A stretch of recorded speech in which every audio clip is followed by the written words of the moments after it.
किर्लोस्करवाडीत रेल्वेची महिलेला धडक. रेल्वे मोटरमनमुळे वाचलेत महिलेचे प्राण. रविवारी सकाळी 10 वाजता किर्लोस्करवाडीहून कोल्हापूरच्या दिशेने महाराष्ट्र एक्सप्रेस निघाली होती.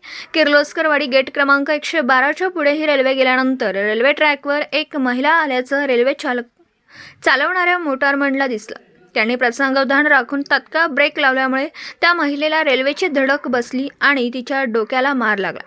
रक्तस्राव होत होता, परंतु तिचा प्राण वाचलाय. ती महिला कोणत्या कारणास्तव रेल्वे ट्रॅकवर आली होती याचं कारण अस्पष्ट आहे. मोटरमन ही महिला आत्महत्या करण्यासाठीच आली असावी असं लक्षात आल्याने त्याने वेळीच ब्रेक लावला. त्यामुळे रेल्वे थांबली. मोठा अनर्थ टळला. सदरची महिला ही कुंडल येथील असून तिचं नाव रुचा रतन होवाळ असं आहे. किर्लोस्करवाडी पोलीस चौकी येथील RPF यांनी घटनास्थळी तात्काळ धाव घेतली. त्या महिलेला बाजूला केलं व पुढील उपचाराकरिता हॉस्पिटलला हलवलं. यावेळी नागरिकांनी गर्दी केली होती. या घटनेची माहिती रेल्वे मोटरमन आणि गार्ड यांनी पुण्यापर्यंत दिली. त्या महिलेला रेल्वे ट्रॅकवरून हलवल्यानंतर 20 ते 25 मिनिटांनंतर ही रेल्वे मार्गस्थ झाली.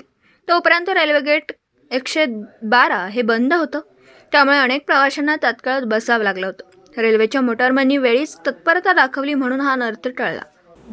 दिवसभरातील घडामोडींचा आढावा घेण्यासाठी पाहत रहा N24 मराठी न्यूज चॅनल.